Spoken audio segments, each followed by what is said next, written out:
नमस्कार, स्वागत है आप सबका अपने YouTube channel Gurukul success academy में।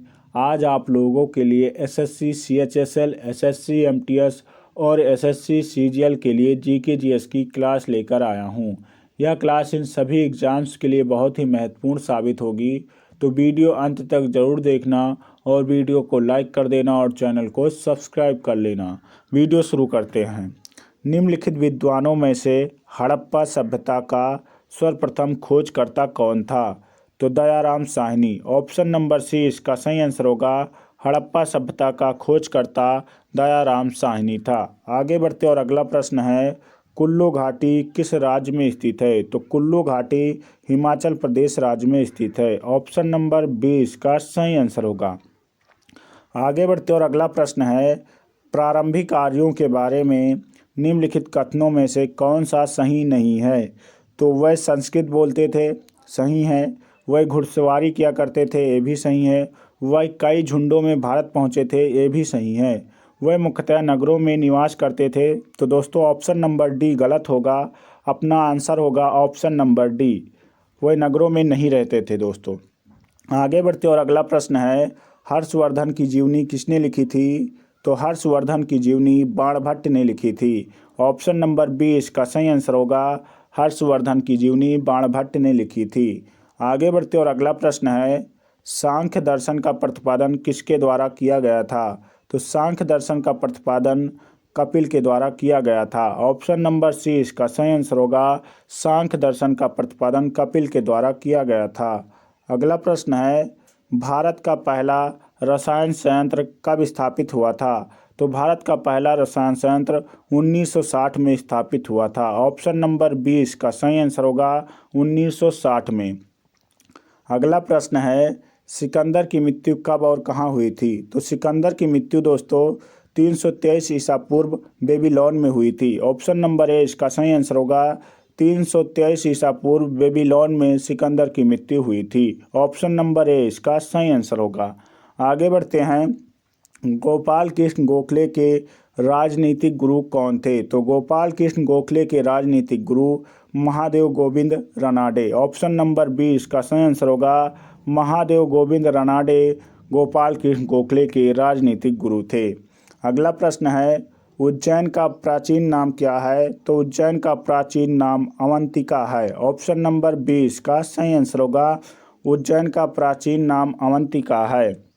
आगे बढ़ते हैं और अगला प्रश्न है, भुवनेश्वर तथा पुरी के मंदिर किस शैली में निर्मित हैं? तो भुवनेश्वर तथा पुरी के मंदिर नागर शैली में निर्मित हैं। ऑप्शन नंबर ए इसका सही आंसर होगा। भुवनेश्वर तथा पुरी के मंदिर नागर शैली में निर्मित हैं। अगला प्रश्न है, भारत और पाकिस्तान के बीच सिंधु जल समझौता कब हुआ था? तो भारत और पाकिस्तान के बीच सिंधु जल समझौता 1960 में हुआ था। ऑप्शन नंबर सी इसका सही आंसर होगा। 1960 में हुआ था। आगे बढ़ते और अगला प्रश्न है, चंद्रप्रभा राष्ट्रीय उद्यान कहाँ पर स्थित है? तो चंद्रप्रभा राष्ट्रीय उद्यान उत्तर प्रदेश बनारस में स्थित है। ऑप्शन नंबर बी इसका सही आंसर होगा। उत्तर प्रदेश बनारस में स्थित है। आगे बढ़ते और अगला प्रश्न है, डिप्थीरिया नामक बीमारी किसके द्वारा होती है? तो डिप्थीरिया नामक बीमारी जीवाणु के द्वारा होती है। ऑप्शन नंबर बी इसका सही आंसर होगा। डिप्थीरिया नामक बीमारी जीवाणु के द्वारा होती है। अगला प्रश्न है, प्रसिद्ध पुस्तक विश्व इतिहास की झलक के लेखक कौन है? Pandit Jawaharlal Nehru. Option number B इसका सही आंसर होगा। प्रसिद्ध पुस्तक विश्व इतिहास की झलक के लेखक पंडित जवाहरलाल नेहरू हैं। आगे बढ़ते और अगला प्रश्न है, भारत में शुद्धि आंदोलन की शुरुआत किसने की है? तो भारत में शुद्धि आंदोलन की शुरुआत स्वामी दयानंद सरस्वती ने की है। ऑप्शन नंबर सी इसका सही आंसर होगा। स्वामी दयानंद सरस्वती जी ने भारत में शुद्धि आंदोलन की शुरुआत की है। आगे बढ़ते और अगला प्रश्न है, भारत का नवीनतम परमाणु संयंत्र कौन सा है? तो भारत का नवीनतम परमाणु संयंत्र कुर्णाकुलम है। ऑप्शन नंबर बी इसका सही आंसर होगा। कुर्णाकुलम जो है भारत का नवीनतम परमाणु संयंत्र है। ऑप्शन नंबर 20 का सही आंसर होगा। आगे बढ़ते और अगला प्रश्न है, भारतीय वन्यजीव संरक्षण अधिनियम किस वर्ष लागू किया गया था? तो भारतीय वन्यजीव संरक्षण अधिनियम 1972 में लागू किया गया था। ऑप्शन नंबर ए इसका सही आंसर होगा 1972 में। आगे बढ़ते और अगला प्रश्न है, माइकोलॉजी में किसका अध्ययन किया जाता है? तो माइकोलॉजी में कवक का अध्ययन किया जाता है। ऑप्शन नंबर 20 का सही आंसर होगा। माइकोलॉजी में कवक का अध्ययन किया जाता है। अगला प्रश्न है, किस समिति की सिफारिश पर नागरिकों के लिए मौलिक कर्तव्य को संविधान में जोड़ा गया है? तो स्वर्ण सिंह समिति। ऑप्शन नंबर इसका 20 सही आंसर होगा। स्वर्ण सिंह समिति की सिफारिश पर संविधान में मौलिक कर्तव्य जोड़ा गया है। आगे बढ़ते और अगला प्रश्न है, भारत में बड़े बंदरगाह की संख्या कितनी है? तो भारत में बड़े बंदरगाह की संख्या 13 है। ऑप्शन नंबर डी इसका सही आंसर होगा। बड़े बंदरगाह कितने हैं भारत में? 13। आगे बढ़ते और अगला प्रश्न है, हिंदुस्तान रिपब्लिकन एसोसिएशन की स्थापना कब हुई थी? तो हिंदुस्तान रिपब्लिकन एसोसिएशन की स्थापना 1924 में हुई थी। ऑप्शन नंबर इसका सी सही आंसर होगा। 1924 में हुई थी। आगे बढ़ते और अगला प्रश्न है, हॉर्टिकल्चर के अंतर्गत किसका अध्ययन किया जाता है? तो हॉर्टिकल्चर के अंतर्गत बागवानी का अध्ययन किया जाता है। ऑप्शन नंबर 20 का सही आंसर होगा। बागवानी का अध्ययन किया जाता है। आगे बढ़ते और अगला प्रश्न है, निम्नलिखित में से कौन सबसे कम उम्र में नोबेल पुरस्कार विजेता है? तो Malala Yousafzai. Option number A इसका सही आंसर होगा। सबसे कम उम्र में पाने वाले नोबेल पुरस्कार जो हैं मलाला यूसुफजई हैं और 2014 में इनको मिला था। किसके लिए? शांति के लिए। इसी के साथ कैलाश सत्यार्थी को भी 2014 में शांति के लिए मिला था नोबेल पुरस्कार। ऑप्शन नंबर ए इसका सही आंसर होगा। आगे बढ़ते और अगला प्रश्न है, निम्नलिखित में से कौन सा दर्रा उत्तराखंड राज्य में पाया जाता है? तो मान दर्रा, नीति दर्रा, लिपुलेख दर्रा, ये तीनों दर्रा उत्तराखंड के हैं। ऑप्शन नंबर डी इसका सही आंसर होगा। उपयुक्त सभी दर्रे जो है वो उत्तराखंड राज्य में पाए जाते हैं। आगे बढ़ते और अगला प्रश्न है, हेपेटाइटिस रोग शरीर के किस अंग को प्रभावित करता है? तो लीवर को। ऑप्शन नंबर सी इसका सही आंसर होगा। हेपेटाइटिस रोग लीवर को प्रभावित करता है। ऑप्शन नंबर सी इसका सही आंसर होगा। अगला प्रश्न है, मूल संविधान में 8वीं अनुसूची में कितनी भाषाएं थी? तो मूल संविधान में 8वीं अनुसूची में 14 भाषाएं थी। ऑप्शन नंबर इसका 20 सही आंसर होगा। 14 भाषाएं। वर्तमान में कितनी हैं? तो वर्तमान में 22 भाषाएं हैं। आगे बढ़ते हैं और अगला प्रश्न है, लाल चींटी में कौन सा अम्ल पाया जाता है? तो लाल चींटी में फॉर्मिक अम्ल पाया जाता है। ऑप्शन नंबर ए इसका सही आंसर होगा। लाल चींटी में फॉर्मिक अम्ल पाया जाता है। दोस्तों, वीडियो में आगे बढ़ने से पहले आप लोगों से एक प्यारा सा रिक्वेस्ट है कि चैनल पे नए हो तो प्लीज़ चैनल को सब्सक्राइब कर लो, और अगर वीडियो अच्छी लगे तो प्लीज़ वीडियो को लाइक और अपने दोस्तों तक शेयर जरूर करना। अगला प्रश्न है, भारत का सबसे नवीनतम उच्च न्यायालय कौन सा है? आंध्र प्रदेश उच्च न्यायालय। ऑप्शन नंबर 20 का सही आंसर होगा। भारत में वर्तमान में 25 उच्च न्यायालय हैं और 25वां उच्च न्यायालय आंध्र प्रदेश उच्च न्यायालय है। आगे बढ़ते और अगला प्रश्न है, विधवा पुनर्विवाह का समर्थन किसने किया था?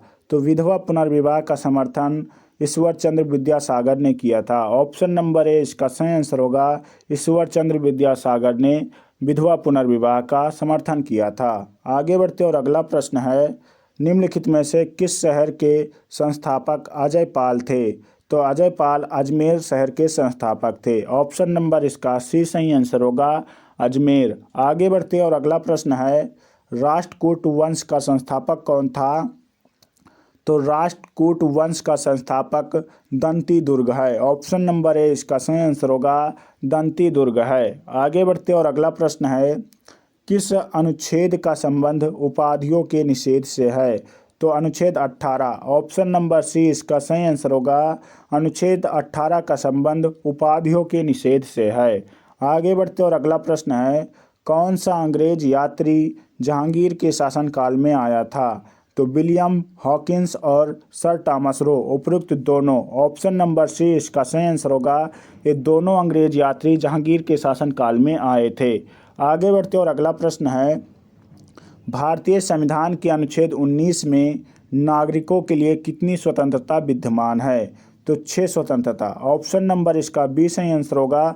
अनुच्छेद 19 में भारतीय नागरिकों के लिए 6 स्वतंत्रता विद्यमान है। आगे बढ़ते और अगला प्रश्न है, निम्नलिखित में से सिंधु घाटी सभ्यता का बंदरगाह कौन सा है? तो सिंधु घाटी सभ्यता का बंदरगाह लोथल है। ऑप्शन नंबर 20 का सही आंसर होगा।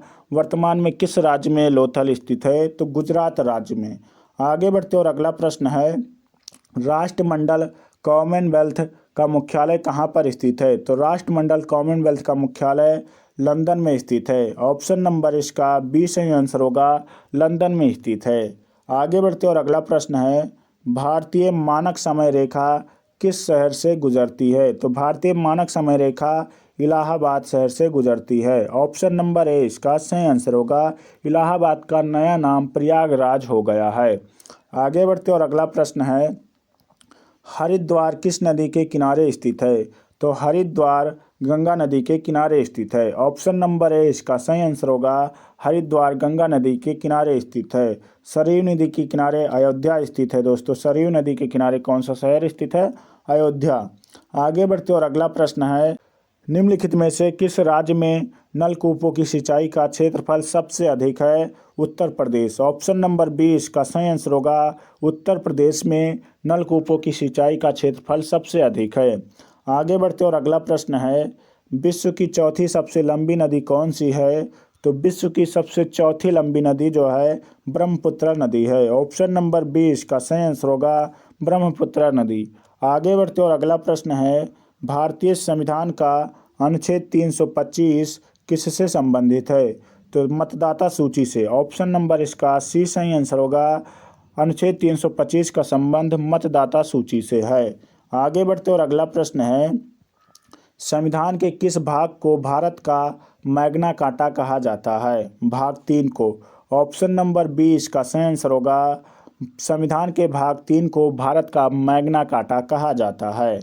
आगे बढ़ते और अगला प्रश्न है, कांग्रेस की स्थापना के समय भारत का वायसराय कौन था? Lord Dufferin. Option number A इसका सही आंसर होगा। कांग्रेस की स्थापना के समय भारत का वायसराय लॉर्ड डफरिन था। कांग्रेस की स्थापना कब हुई थी? तो 1885 में। कहाँ पर हुई थी? तो मुंबई में हुई थी। आगे बढ़ते और अगला प्रश्न है, निम्नलिखित में से किसने दिल्ली चलो का नारा दिया था?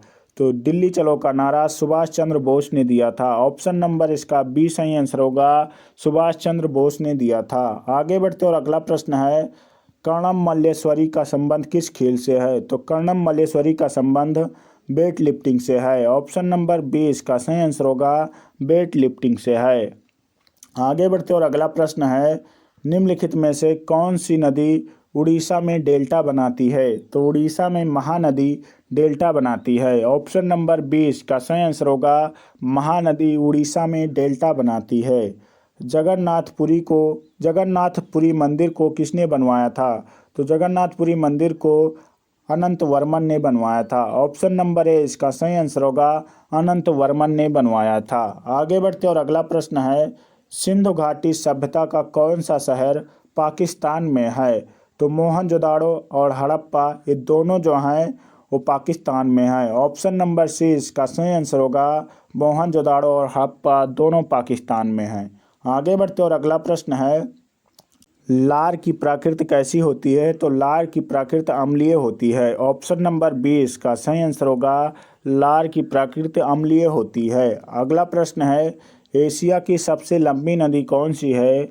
तो एशिया की सबसे लंबी नदी यांगटीसी नदी है। ऑप्शन नंबर सी इसका सही आंसर होगा, यांगटीसी नदी है। तो दोस्तों, अगर वीडियो अच्छा लगा हो तो प्लीज़ वीडियो को लाइक कर दो और अपने दोस्तों तक वीडियो शेयर ज़रूर करना, और चैनल पर नए हो तो प्लीज़ चैनल को सब्सक्राइब कर लो। पूरा वीडियो देखने के लिए बहुत बहुत धन्यवाद आप लोगों का। मिलते हैं अगली वीडियो में, तब तक के लिए जय हिंद।